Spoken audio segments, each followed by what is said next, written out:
എൻ്റെ ചെറുപ്പ സമയത്തൊക്കെ ഞാൻ പാട്ട് പഠിക്കാൻ പോണ സമയത്തൊക്കെ എൻ്റെ ഉമ്മയാണ് ഏറ്റവും കൂടുതൽ എന്നെ സപ്പോർട്ട് ചെയ്തിരുന്നത് പാട്ട് പഠിക്കാനൊക്കെ. ഇപ്പോൾ ഇവിടെയുള്ള എല്ലാവർക്കും ഉമ്മ എന്ന് പറഞ്ഞാൽ ഭയങ്കര വികാരമാണ്. അതേപോലെ തന്നെ എനിക്ക് എൻ്റെ ഉമ്മ പറഞ്ഞാൽ ഭയങ്കര ജീവനാണ്. ഞാൻ ചെറുപ്പത്തിലൊക്കെ ഞങ്ങൾക്ക് കുറേ വീടുണ്ടായിരുന്നില്ല ചെറുപ്പത്തിൽ. അത് കുഴപ്പമില്ല ചക്ര, ഇത് നമ്മളൊക്കെ ആ സ്ഥിതിയുള്ളവർ തന്നെ. ആരെടുത്താ പാട്ട് ആദ്യമായിട്ട് പഠിച്ചത്?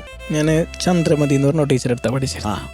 അത് എത്ര വർഷമായി? അത് ഭയങ്കര വളരെ ചെറുപ്പത്തിലാണ്, കുഞ്ഞിലാണ്. ഓക്കെ. ആ സമയത്താണ് ഞാൻ പറഞ്ഞത് ഞങ്ങളൊക്കെ വാടക വീട്ടിലാണ് കൂടുതൽ നിങ്ങൾ നിന്നിരുന്ന ആ സമയത്ത്. അപ്പോൾ ഒരു സ്ഥലത്ത് പോയി കഴിഞ്ഞാൽ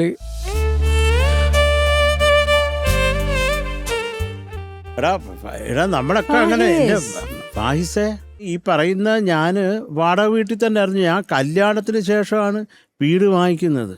അത്ര എല്ലാവർക്കും അത് തന്നെ. അതെ, ഹരിപ്പാടെന്ന് വന്നിട്ട് 75 രൂപ വാടകയ്ക്ക് തൈക്കാട് ഒരു കുഴിയിലുള്ള വീട്ടിലാണ് ഞാനും എൻ്റെ ചേട്ടൻ എം ജി രാജനും കെ ഓമനക്കുട്ടിയും ഞങ്ങളെല്ലാം താമസിച്ചത്. എൻ്റെ അമ്മയുടെ ഒറ്റ വരുമാനം കരമന സ്കൂളിൽ പാട്ട് പഠിപ്പിക്കുന്ന അമ്മയ്ക്ക് കിട്ടിക്കൊണ്ടിരുന്നത് 150 രൂപയാണ്.